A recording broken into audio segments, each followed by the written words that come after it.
ভাই ও বোনেরা, আপনারা আসলে দীর্ঘদিন সংগ্রামের মাধ্যমে যে অর্জিত আমাদের যে দাবি, আমাদের যে ছাত্র জনতা, আমাদের যে দাবি কিন্তু এখনো আমাদের পূরণ হয় নাই।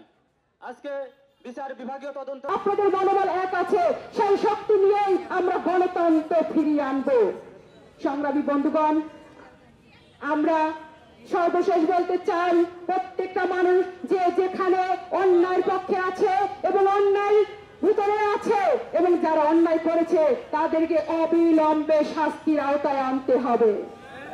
সংগ্রামী বন্ধুগণ, যতদিন না পর্যন্ত অন্যায়ের বিচার না হবে ততদিন পর্যন্ত এই শিক্ষার্থীরা, এই গণমানুষ, তাদের কিন্তু আন্দোলন চলমান থাকবে।